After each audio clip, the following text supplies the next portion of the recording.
Bueno, arranquemos. A ver, punto 1. Dice, al mezclar 4 litros de una solución acuosa de hidróxido de sodio, 1,50 molar, con 350 gramos de una muestra de fosfato de amonio, 75% de pureza, se produjo la siguiente reacción.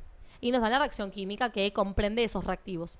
Calcular la presión que ejerce el NH3 amoníaco producido si es recogido en un recipiente rígido de 80 litros a una temperatura de 20 grados centígrados si el rendimiento de la reacción es del 80%.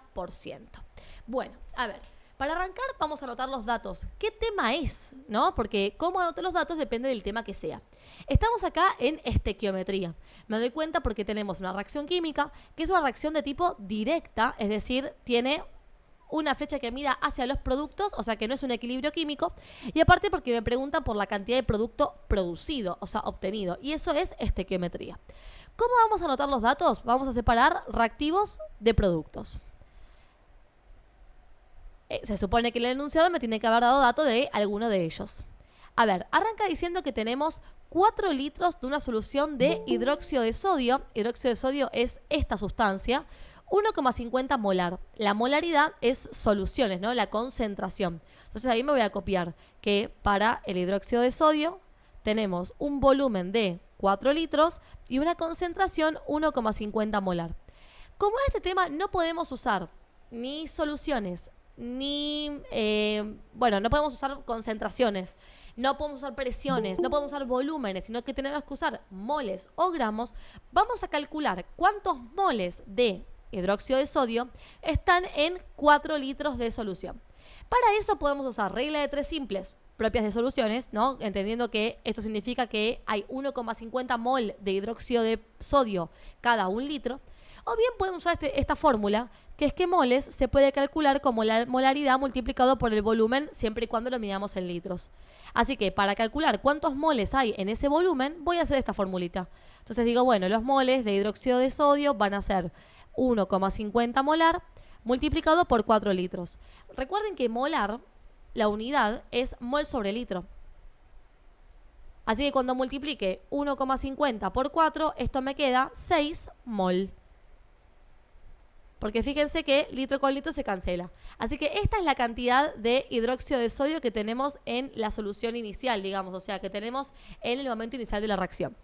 Después dice que aparte tenemos 350 gramos de una muestra de fosfato de amonio. ¿Sí? Recuerden que amonio es NH4. Así que para reconocerlo, fíjense que acá tenemos este reactivo que tiene al NH4. Bien, entonces tenemos una muestra de fosfato de amonio, 75% de pureza. Entonces, vamos a anotar ese dato. Este es el fosfato de amonio. Y tenemos 350 gramos, dentro de los cuales 75% son puros. Nuevamente, no podemos usar los reactivos impuros, o sea, la muestra completa. La muestra, que a veces dicen la muestra o una piedra, o bueno, de alguna forma indicándome que el 100% de la masa no es puro y exclusivamente el reactivo. Entonces yo tengo que usar sí o sí la parte pura del reactivo para la reacción. Por lo tanto, a esto, que es la masa de la muestra, o sea, el 100%, le voy a calcular el 75%. ¿Cómo puedo hacer? Regla de 3. O también podemos plantear que 350 gramos multiplicado por 75 sobre 100 es el 75% de 350 gramos. Es la fórmula de calcular el porcentaje. Multiplicar a la masa por el porcentaje sobre 100. Y si hago entonces 350 por 75 dividido 100, esto me da una masa de 262 gramos, 262 gramos. Y esta es la masa de fosfato de amonio que voy a usar para la resolución. Esa es la forma de tomar datos de reactivos, puros en gramos o en moles. Después dice que calculemos la presión de amoníaco. Fíjense que amoníaco es esto, o sea, es un producto, o sea que yo lo voy a anotar por acá. Presión es la incógnita. Dice que se recoge en un recipiente rígido de 80 litros a una temperatura de 20 grados centígrados. Eso, chicos, cuando vemos la P, la B, la T, automáticamente gases.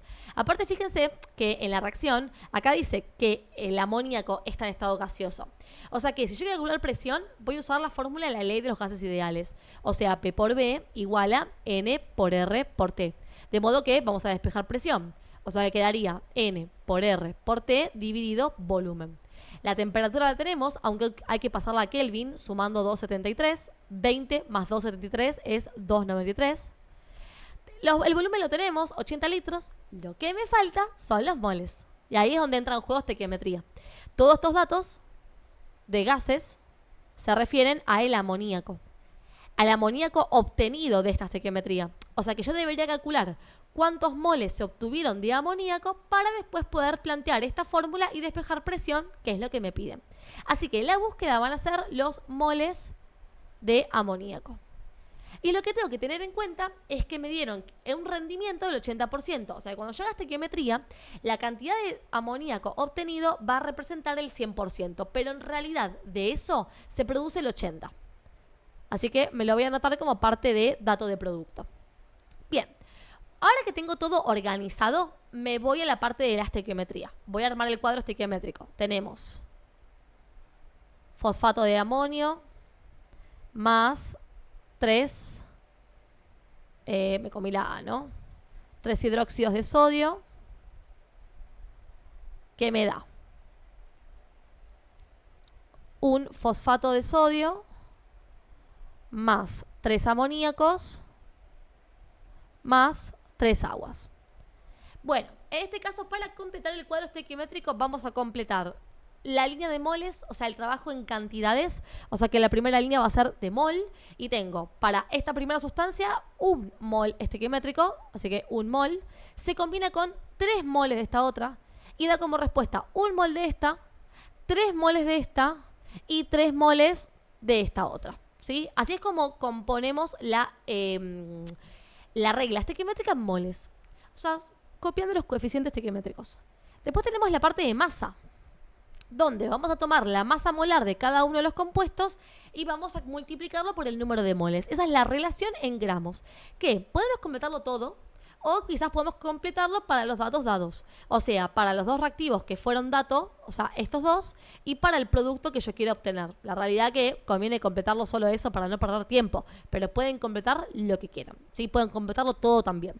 Entonces, como les decía, primero calculo la masa molar. A ver, tenemos nitrógeno. Miren esta parte. Nitrógeno. Hidrógeno es por 4. O sea, un nitrógeno tiene masa 14 más 4 hidrógenos por 1. Todo eso me suma 18. Lo voy a multiplicar por 3 porque hay 3 de ellos. Y esto le voy a sumar la masa del fósforo, que es 31, más 4 por la masa del oxígeno, que es 16. Eso me da una masa molar de 149 gramos sobre mol. Para el hidróxido de sodio vamos a hacer 23 del sodio más 16 del oxígeno más 1 del hidrógeno, 40 gramos mol. No sé si se dieron cuenta, pero cuando calculo la masa molar, lo calculo única y exclusivamente sobre la molécula. Esto, que es el coeficiente estequiométrico, no lo tengo en cuenta todavía. Y para NH3 tenemos la masa del carbono, que es 14, más 3 por 1 del hidrógeno, tenemos 17 gramos sobre mol la masa molar. Para completar la línea de masas, entonces, a cada una de las masas molares la vamos a multiplicar por el número de moles. O sea que voy a hacer 149 por 1, que me da 149 gramos. 40 por 3, que me da 120 gramos. Y por último, 3 por 17, que me da 51 gramos. Insisto, si esto y esto lo quieren completar, hágalo. O sea, no hay problema. Con esto lo que estamos haciendo es interpretar la receta con magnitudes que no son las que tengo realmente. O sea, lo que me está diciendo es, esto se mezcla con esto y forma esto, básicamente. O lo mismo con los gramos, o mezclado. Puedo decir, bueno, esto con esto forma esto, por ejemplo. No importa cómo lo pensemos. Cuestión que una vez que tengo armado el cuadro estequiométrico, que es mi receta, voy a copiar los datos que tengo y la incógnita que quiero buscar. O sea que voy a copiar que de hidróxido de sodio tenemos 6 moles. O sea que acá ponemos 6 mol de dato. Y también que del fosfato de amonio tenemos 262 gramos puros. Insisto, en la parte de datos jamás ubico volumen, jamás ubico presión, jamás ubico molaridad, siempre gramos o moles y puros. Y en la parte de productos me voy a aclarar que interpreté que necesitaba los moles de amoníaco. Así que abajo del amoníaco voy a poner X mol. Bien, el hecho de que tengamos como dato dos reactivos produce que necesitemos analizar cuál es el reactivo limitante. Y para esto hay muchos pasos, hay muchas formas de hacerlo, no hay una sola. Pero la que hago yo es la siguiente. voy a calcular cuánto produce de ese producto que yo espero cada uno de los reactivos por separado.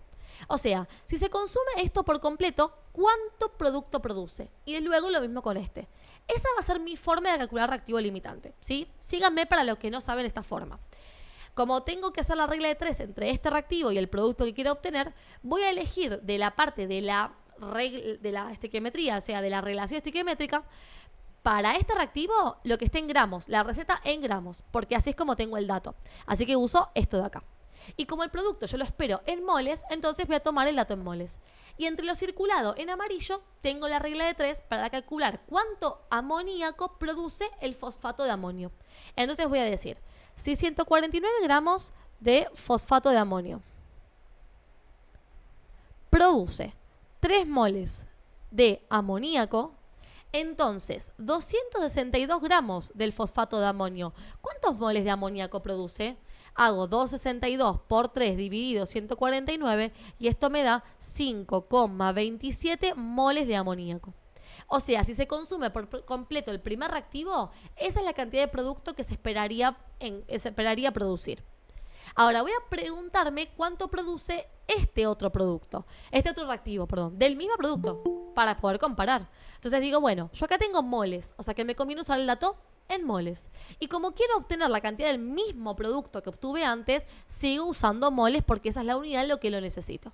Y ahora, entre lo naranja se formó otra regla de 3, que sería, si 3 moles de hidróxido de sodio producen 3 moles de amoníaco, entonces 6 moles de hidróxido de sodio, ¿cuántos moles de amoníaco produce? Pero bueno, si yo hago 6 por 3 dividido 3, por 3 dividido 3 me termina quedando 6 moles también, ¿no? De hecho, si alguno se dio cuenta que la relación era 1 a 1, porque es la misma cantidad la que se usa y la que se produce, bueno, sabía que se iba a obtener la misma cantidad de ese producto. Y si no hacemos la regla de 3, no pasa nada si no me doy cuenta de esas cosas matemáticas. Ahora, la cuestión es con qué dato me quedo, con qué respuesta me quedo. Bueno, piensen que el reactivo limitante es el que produce menos producto. O sea que si este reactivo produjo esta cantidad que es menor que esta, entonces este reactivo es el reactivo limitante. Y por lo tanto, este reactivo está en exceso. ¿Qué quiere decir eso? Que este reactivo no va a llegar a producir esto aunque quiera. Se va a producir esto realmente y cuando se produzca esta cantidad, se me agota este reactivo y este, aunque quiera seguir produciendo hasta 6, bueno, pobre, no va a poder, lo va a tener que guardar, ¿sí? Entonces, ahora que ya sé que esa es la cantidad de producto que se va a poder producir hasta que se me consuma por completo el reactivo limitante, digo, bueno, este es el producto estequiométrico. O sea que cuando hago este método para calcular reactivo limitante, no solamente calculo cuál es el reactivo limitante, sino también cuánto producto se espera producir. O sea, el 100% de producto. Pero claro, recordemos que el rendimiento me dice, ok, de eso que vos esperás producir, se produce menos. Se produce el 80%. Así que lo que tengo que hacer una vez que obtengo el 100, que es el menor de las dos reglas, es calcular el 80%. Entonces digo, bueno, si 100% son 5,27 moles, 80%, ¿cuánto será? Y hago entonces 80 por 5,27 dividido 100, aunque acá si quieren también pueden hacer esto que expliqué acá, multiplicar por 80 y dividir por 100, ¿sí? Es lo mismo, les muestro las dos caras de la misma ecuación. 80 por 5,27 dividido 100 me da 4,22 moles. Y esta es la cantidad de producto realmente obtenido. Pero como yo no quiero moles, quiero presión, entonces me vuelvo a la fórmula de P por B y reemplazo. Pero con esto ya está, ya me fui de estequiometría, me meto un poquito en gases, digamos, ¿sí? Entonces, moles los obtenidos. Vamos a corrernos un poquito. Sería 4,22 mol. R, la constante de los gases ideales. Después tengo la temperatura en Kelvin que la habíamos obtenido y me había dado 2,93 porque eran 20 grados centígrados. Y lo voy a dividir por el volumen en litros. Y el volumen era 80 litros. Dato del enunciado todo eso, ¿no? Bueno, a ver, hagamos cuentitas. 4,22 por 0,082 por 2,93 dividido 80 me queda 1,27. Y se me van los moles, se me van los Kelvin, los litros y me quedan las atmósferas. Y ahí tenemos entonces el producto obtenido. Dice, se disuelven 0,0232 gramos de esta base fuerte, cuya masa molar es 59,3 gramos sobre mol, se disuelven en agua, obteniéndose un volumen de solución de 1200 mililitros. Y nos piden calcular el pOH. Claro, es una base, así que podemos calcular el pOH. Y nos da la temperatura, no porque tengamos que usarla, porque la temperatura genera variaciones en la constante de acidez. Así que, bueno, me pueden dar la temperatura, no le doy bola. ¿Sí? Eso es lo que está tratando de decir. Entonces, ¿cómo calculo el pOH? pOH se calcula como el menos logaritmo de la concentración de oxidrilos. Vamos a hacer un paso a paso. Esta es la fórmula y todos conocemos la fórmula de pOH. Ahora, ¿cómo calculo la concentración de oxidrilos? Bueno, en caso de que se trate de una base fuerte, como en este caso, la concentración de oxidrilos se va a calcular como la cantidad de oxidrilos que hay en la sustancia, que en este caso serían 2, multiplicado por la concentración de la base. ¿Sí? Si alguien no tiene esa formulita y la quiere tener en cuenta, es la fórmula estequiométrica. O sea, cada 1 mol de base hay 2 moles de oxidrilo. Por eso la molaridad de la base la voy a multiplicar por 2 para obtener la molaridad de los oxidrilos. ¿Sí? Se los voy a escribir acá para el que no la conoce. Es N por la concentración de la base, donde N es la cantidad de oxidrilos en la sustancia. Bien, pero la concentración de la base tampoco la tengo, así que vamos a otra flechita. ¿Cómo calculo concentración molar? Bueno, si tenemos masa, o sea gramos, vamos a dividirla por la MR y eso me obtiene moles. Y una vez que tengo moles, los puedo dividir por el volumen de la solución en litros y esto me da como respuesta la molaridad. Por supuesto que si quieren hacer reglas de 3 para pasar los gramos a moles y luego otra regla para calcular la molaridad, que significa cuántos moles hay por cada litro de solución, háganlo. Este es un paso a paso que permite hacer rápido el pasaje desde los gramos hasta la molaridad, teniendo por supuesto la MR y el volumen como dato. Así que, como estos datos sí los tengo, arranco por acá, ¿sí? Paso 1, voy a arrancar por acá. La masa del soluto era 0,0232 gramos. Esta masa la vamos a dividir por el volumen, por la masa molar, primero, para pasar a moles. Divido por 58,3 gramos sobre mol. Me queda 0,0232 dividido 58,3, que me da 3,98 por 10 a la menos 4 moles. Los moles los divido por el volumen en litros, que lo tenemos en mililitros, así que dividimos por 1000 para hacer el pasaje, 1,2.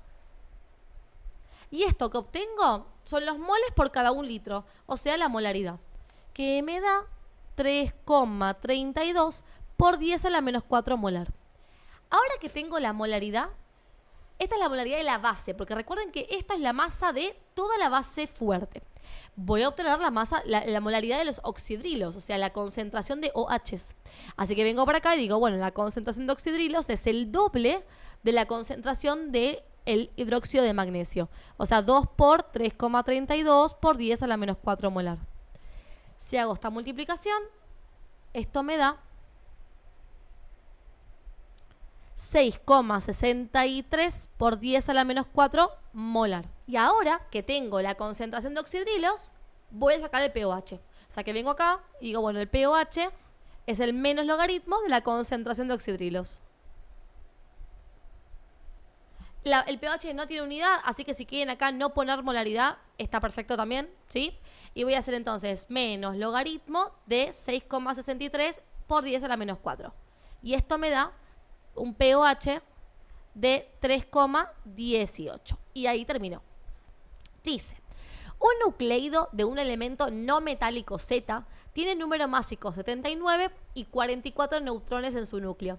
El anión derivado de dicho nucleido tiene 36 electrones. Escribir el símbolo de dicho anión. Bueno, esto es bastante simple, la verdad. Es del primer tema, de átomos. ¿Por qué digo que es simple? Porque para todo lo que está escrito en pantalla tenemos fórmula.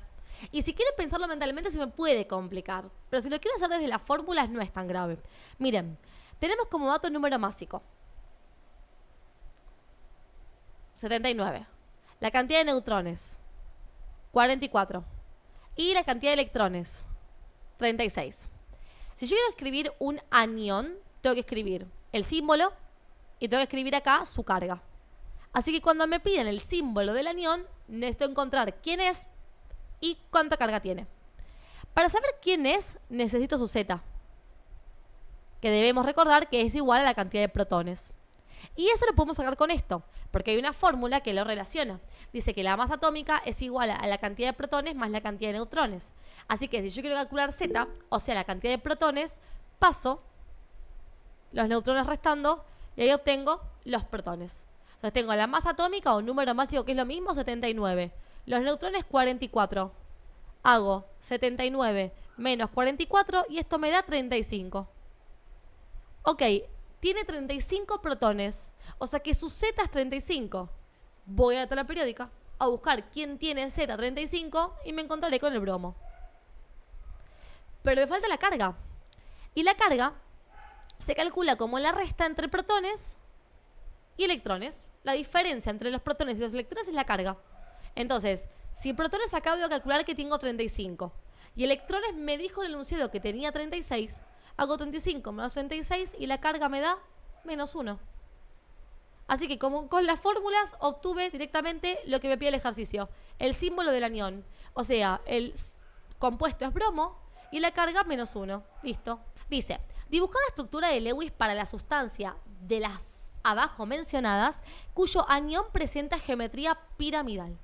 Bueno, para que un anión, no toda la sustancia, anión, presente geometría, tiene que ser sí o sí o una oxosal o una hidrógeno oxosal. ¿Por qué? Porque necesito que la parte del anión tenga más de un elemento. Por ejemplo, acá tengo fósforo y cloro. Tengo dos elementos. Si separo en dos iones, primero que no se puede porque es una unión covalente, o sea que ahí ya pinchó. Y segundo que si yo separo la carga negativa, que sería el cloro, o sea el que está a la derecha siempre, va a ser un solo elemento. Eso no tiene geometría. Así que descartadísimo descartadísimo este, por ejemplo.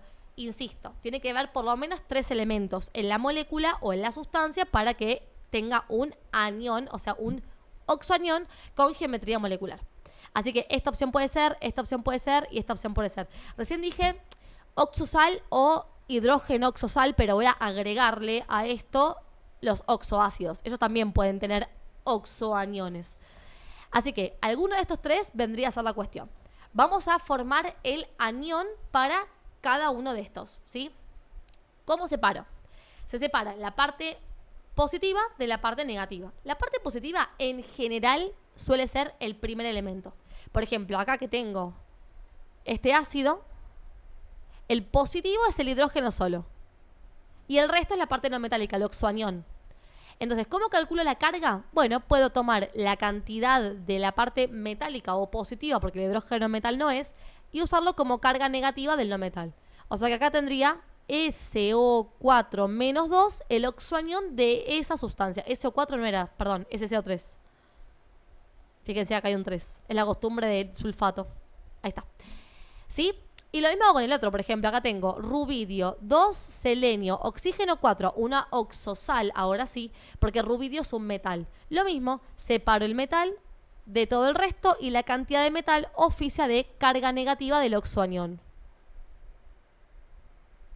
Bien, y en el último, y por eso recién decía en la mayoría de los casos, o no sé qué frase usé,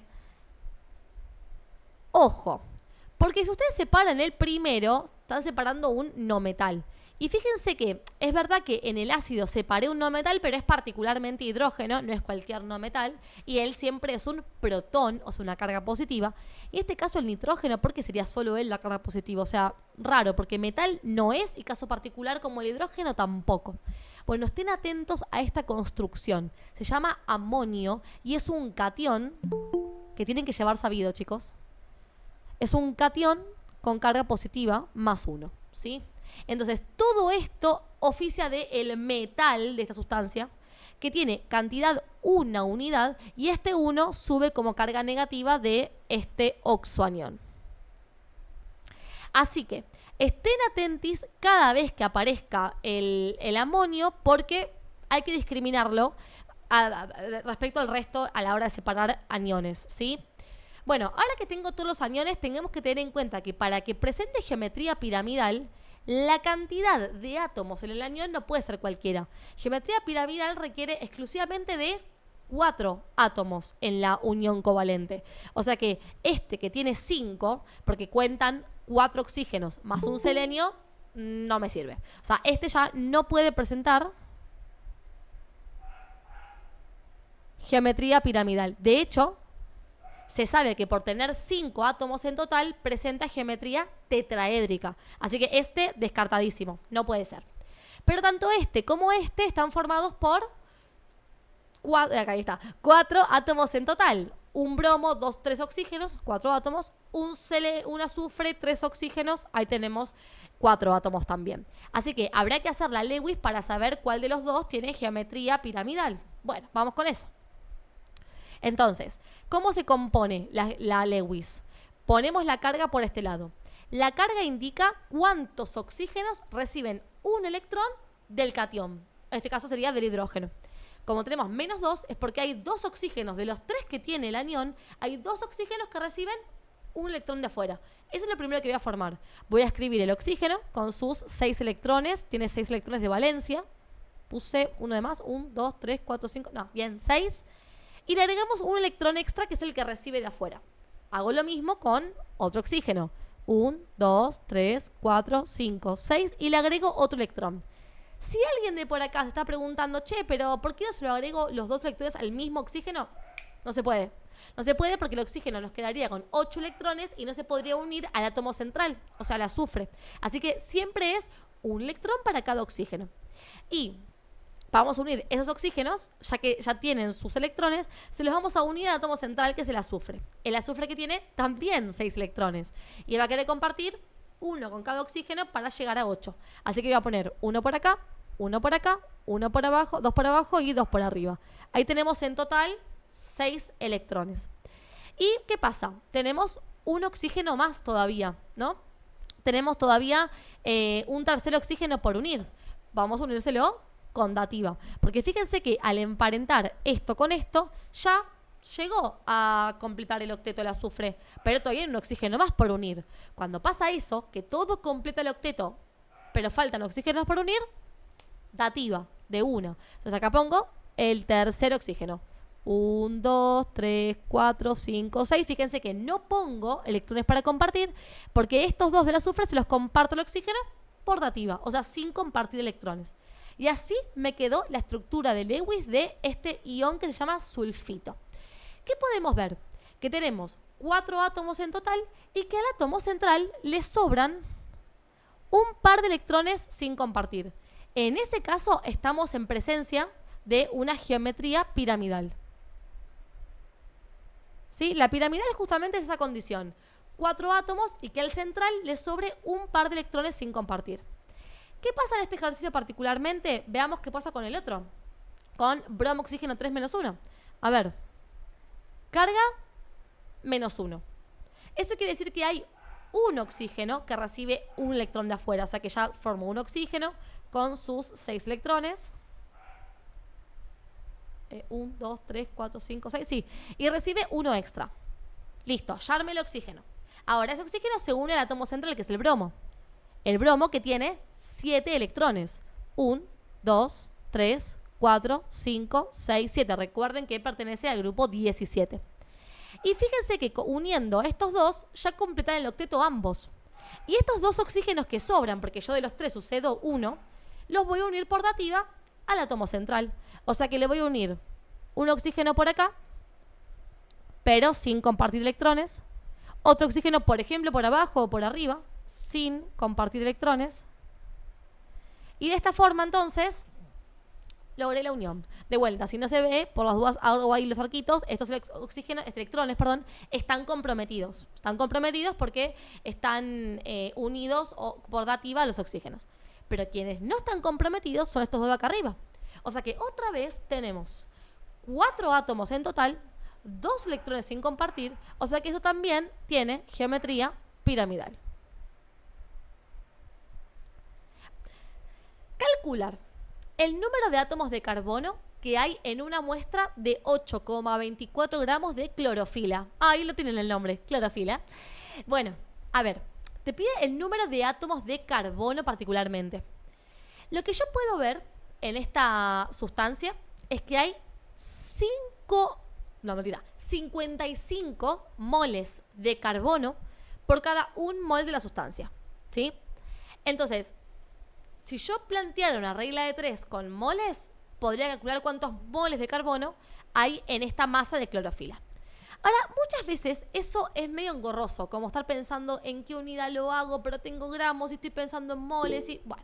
Podemos armar el cuadrito, que es nuestro cuadrito estrella de mi curso, creo, porque lo ama todo el mundo, que es este cuadrito que te ordena las magnitudes de la molécula con respecto a la de los átomos que la componen.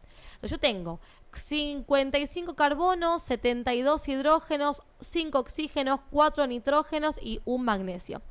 Como mi relación está dada con los carbonos particularmente, el cuadro lo voy a armar exclusivamente para carbonos, los estoy leyendo.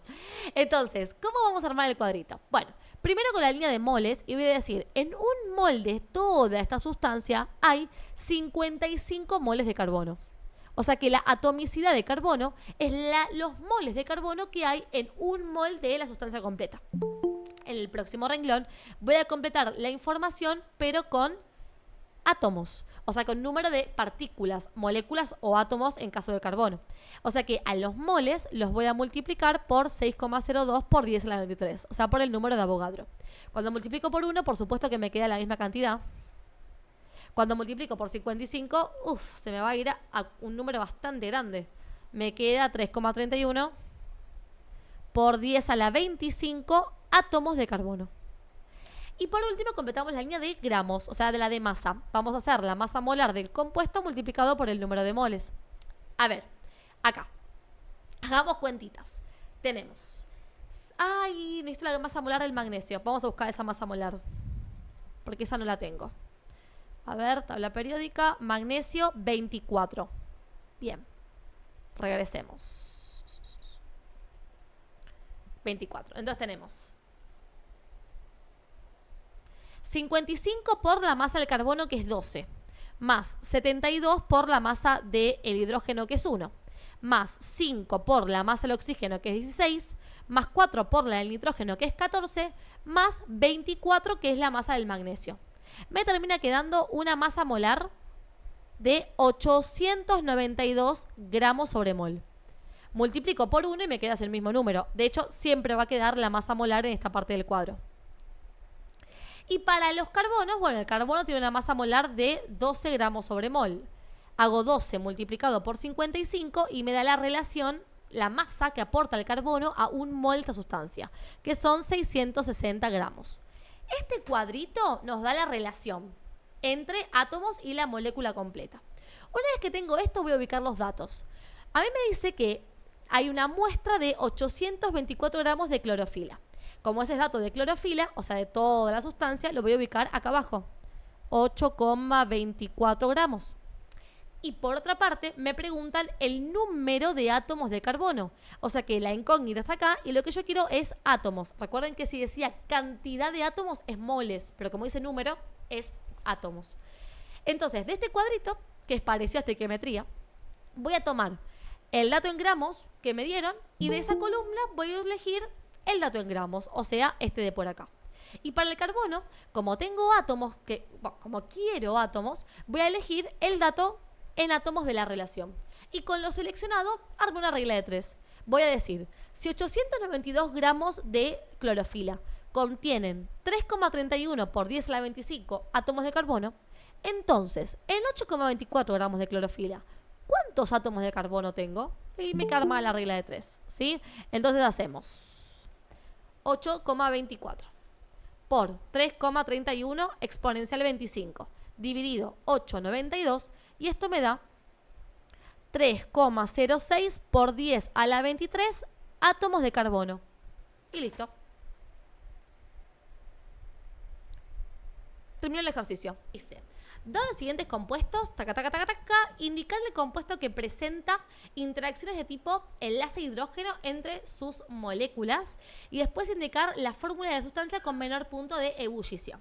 Bueno, para empezar, si estamos hablando de un compuesto que presenta interacciones de tipo enlace hidrógeno, estamos hablando de puente hidrógeno. Y para que sea una molécula, debe ser covalente. O sea que si entre las sustancias dadas tuviésemos alguna iónica, deberíamos descartarlos.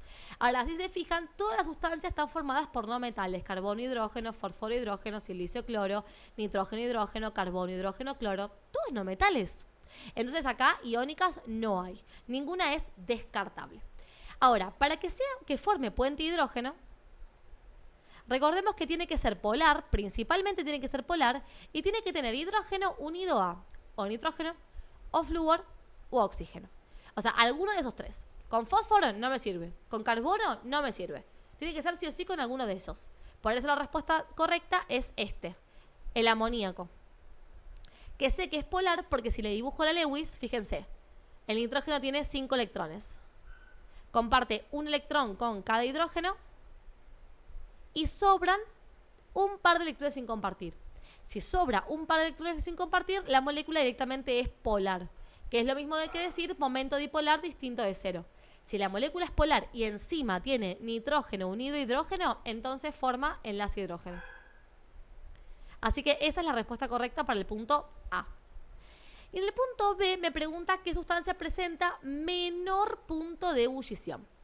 El punto de ebullición está íntimamente relacionado con la fuerza intermolecular. A menor cantidad de fuerza intermolecular, menor punto de ebullición va a tener la sustancia. O sea, menor temperatura para pasar del líquido a gas.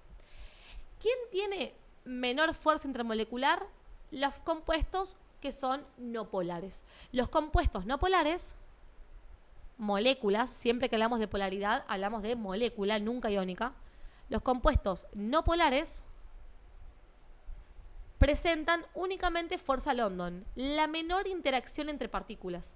Y la fuerza London, los que tienen únicamente fuerza London, son los que tienen menor punto de ebullición, ¿sí?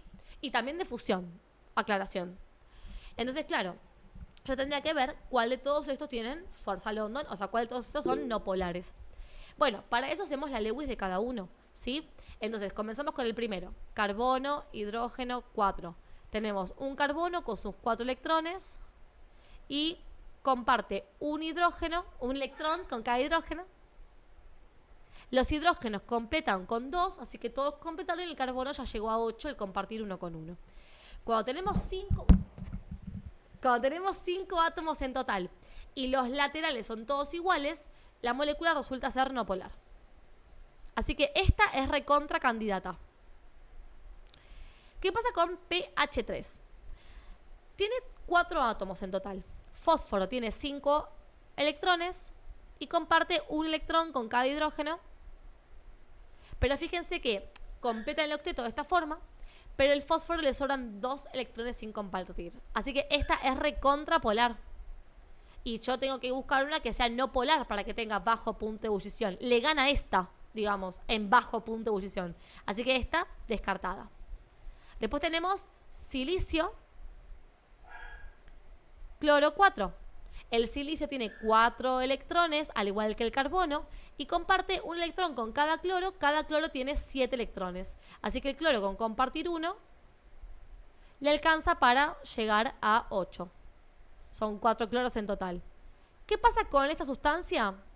Lo mismo que con la primera. O sea, los laterales son todos iguales, se cancelan las electronegatividades, o sea, la diferencia de electronegatividad, y resulta ser una molécula no polar. ¿Sí? Siempre que tengamos, insisto, 5 átomos y laterales todos iguales, probablemente esa molécula va a resultar no polar. Y fíjense esta, ya la hicimos, era recontrapolar, no la tengo en cuenta. Y esta quería que veamos. Acá hay 5 átomos. Hay un carbono, 3 hidrógenos y un cloro. 5. ¿También será no polar como estas dos? No. Si hago la Lewis, ¿qué va a pasar? No lo voy a hacer porque ya les quiero contar así que no, para que se den cuenta ustedes rápido también cuando hagan el examen. Tenemos que el carbono, átomo central, y comparte. Lo dije mal, es un carbono, un hidrógeno y 3 cloros. Bueno, es lo mismo. Comparte un electrón con un hidrógeno, un electrón con un cloro, otro cloro y otro cloro. O sea, se parece un montón a este, pero acá en vez de haber un cloro, hay otro hidrógeno. Con que un lateral sea distinto, ya la molécula se convierte en polar, ¿sí? O sea que para que sea no polar con 5 átomos en total, los laterales tienen que ser todos distintos. O sea que esta, si hacemos la Lewis, tampoco va a resultar no polar, va a ser polar. Así que los candidatos son estos dos. Estos dos deben presentar, alguno de ellos, menor punto de fusión. ¿Cuál? El que tenga menos masa. Porque cuando dos sustancias tienen la misma fuerza intermolecular, para comparar su punto de ebullición, analizo la masa. O, una forma más rápida y fácil, la cantidad de electrones. A menor cantidad de electrones, menor punto de ebullición. Pero ojo, aclaración, esto es a igual fuerza intermolecular. No puedo comparar este con este, porque tienen distintas fuerzas intermolecular. Esto es solamente comparando compuestos que tienen la misma fuerza intermolecular. Entonces, si comparo este con este, se nota claro quién tiene menos electrones, ¿no? O sea, acá tenemos estos electrones nada más, que los puedo contar son 8, y acá tenemos un montón. 7 por cada cloro más los 4 del silicio. Bueno, hagan sus cuentas. O sea que este, que es el que tiene menor cantidad de electrones, es el que va a tener menos masa molar y por lo tanto menor punto de ebullición. Así que carbono hidrógeno 4 es la respuesta de este ejercicio. Dadas las siguientes sustancias, ácido propanoico, 1,2 propanodiol, etilmetiléter y 1 propanol, indicar cuál de ellas presenta menor punto de ebullición normal. Por las dudas, la palabra normal implica en condiciones normales de presión y temperatura, porque el punto de ebullición va cambiando según la presión atmosférica, por ejemplo, y demás. Así que no se detengan en esta palabra, pero sepan que significa CNPT. Les debe sonar de gases. Entonces, ¿cuál tiene menor punto de ebullición? Es muy parecido al punto anterior. De hecho, es exactamente lo mismo. Para que tenga menor punto de ebullición, tiene que tener la menor cantidad de fuerzas intermoleculares. Todos aquellos compuestos que tengan OH, como este, como este, como este, que específicamente para sustancias orgánicas estamos hablando de los ácidos carboxílicos, alcoholes, y para de contar, tienen fuerza intermolar puente hidrógeno, lo cual implica que tienen London, dipolo-dipolo y además puente hidrógeno. O sea que esos tres, y también las aminas, ¿no? El amoníaco también tiene puente hidrógeno. O sea que esos tres tienen como la mayor fuerza intermolecular que una sustancia orgánica puede tener siempre que no sea iónica. Entonces, ¿qué pasa? Si no tiene oxidrilos, probablemente tenga dipolo-dipolo o solo London. Cuando hay oxígenos, como por ejemplo en este caso, pero el oxígeno no está unido a hidrógeno, en ese caso tiene fuerza dipolo-dipolo. Porque esta molécula resulta ser polar, porque acá se está viendo la Lewis. Fíjense, el oxígeno se une a este, pero le sobran electrones sin compartir. Así que es polar, pero no tiene puente hidrógeno, porque el oxígeno no está unido a hidrógeno. O sea que tiene únicamente fuerza, London y dipolo-dipolo. Y si directamente no tiene oxígenos, que también puede pasar, es una sustancia que tiene fuerza London únicamente, que son los alcanos, alquenos y alquinos, formados por carbonos e hidrógenos, nada más. Entonces, ¿quién va a tener el menor punto de ebullición? Dijimos antes, el que tenga menor cantidad de fuerzas intermoleculares. Y como dipolo-dipolo no contempla puente hidrógeno, entonces esta sustancia es la que tiene menor punto de ebullición. El resto tiene más que ella.